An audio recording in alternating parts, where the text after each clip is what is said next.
刚刚有一个那个中天电视台的这个业务啊，他私讯给我，他说，他问我要不要这个付费上这个电视哦。简单来讲就是要做业配啦。那我现在想要打电话给他来问一下关于这件事情的真相哦。好，我们来试试看。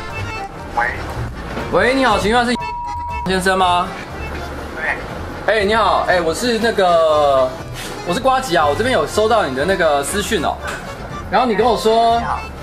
你跟我说想要冠名或者是镜面上的一些露出，可以跟你联络，然后会有费用，你会再跟我说明。那我可以问一下，请问一下，你这边说费用到底具体来讲是多少钱啊？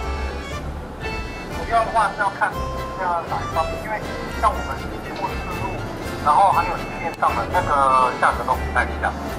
那当然就是个哪一个部分，就是比方说可能来上综艺节目啦，就是小明星大跟班。或者是走比较新闻类的，就是直接就是做新闻专题这一类的制度。如果我想做个新闻专题的话，大概多少钱？新闻专题的话，我们现在是17万。17万是不是？那如果说我想上政论节目的话，是多少钱？政论节目的话，因为它有分蛮多的，就是看你这边比较喜欢哪一个政论节目啊？因为我们政论节目的话，晚上像那个。生活龙啊，或者是大政治大爆卦，因为它有分下午时段、晚上时段都不同。对啊，就是看你比较想要哪个，那我可以跟你报价这样。哦 ，OK， 好。你们现在最红的是哪一个节目？因为老实讲，我们平常没什么在看政论节目。是。现在的话就是晚上那个8点新闻生活龙。OK。如果收视率有多少？收视率现在收视就它目前的话是差不多1点多这样。OK， 有1点多啊，这么厉害。因为现在就是越到选举了嘛，然后可能民进党那边做得太差了这样。哦，因为民进党做得太差，所以他们都花钱去买上节目的机会。你的意思是这样吗？他们那边的话，其实主要他们其实都是配合中立这边啊。我是民进党那边来，所以他们比较蛮壁垒分明的。哦，所以民进党不会买你们这边的，那可能是国民党买你们这边。对。国民党或者是无党是这样子，因为其实政治来说的话，民进党的话它是比较壁垒分明这样子吧。OK， 好，我大概了解了。但是我们也有接民进党的一些广告的东西，或者是他没有来。所以你刚刚说新闻生喉咙是多少钱？新闻生喉咙。对。那所以就是新闻生喉咙的话，因为我要问一下我们内部，因为目前的话，它那个价格的组合的话，都会有一些移动。那我确认一下的话，我是直接就是在那个 message 上面回给你，还是说？可以啊。可以啊，好，我大概了解了。可是我心里是有一个疑问啦，因为其实我觉得我算是蛮有人气的。如果去上你们节目的话，老实讲，应该也可以给你们带来很多的曝光跟流量。那为什么是我付钱给你们？为什么不是你们付钱给我呢？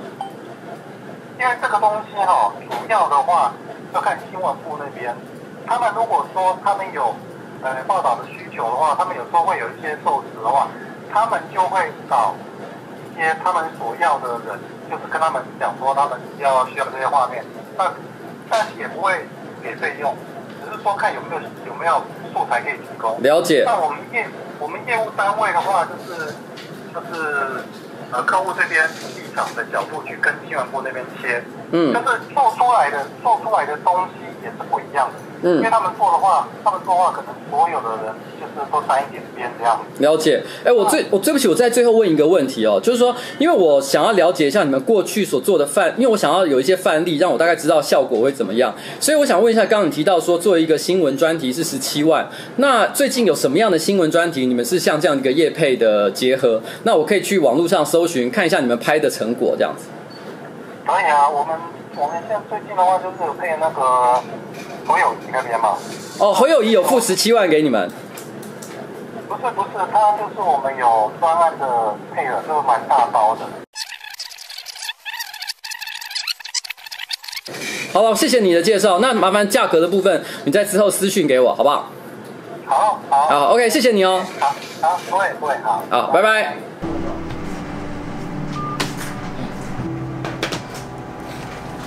业配新闻是一个常态吗？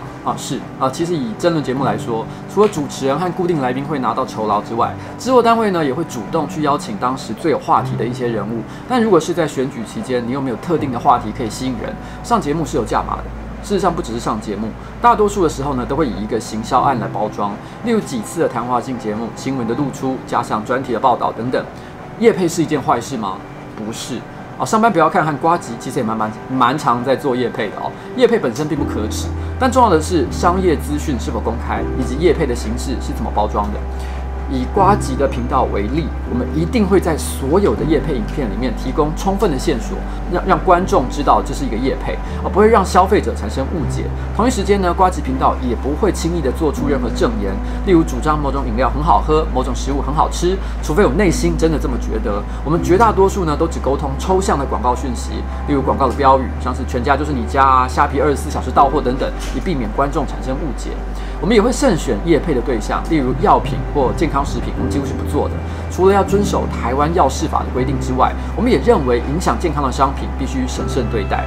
我们也很乐意帮助政府去沟通具公益性质的资讯例如交通安全，或者宣传特定的活动，例如世大运。但是我们从来不为任何政治人物背书，不收钱让任何人上节目或是做广告。但是你知道你现在正在看的新闻节目有多少是业配吗？新闻节目对伦理与道德的规范不是应该有更高的标准，但如今呢却变成一种可以随时贱卖的商品，其标准呢甚至还不如一个拿着手机拍影片的网红。事实上，每到了选举，就会出现很多掮客与业务兜售各种行销方案，嫌曝光不够，我花钱帮你买；没有钱买曝光也没有关系，我帮你找些老板把资金搞定，日后再还人情就好。就像是国际间的军备竞赛。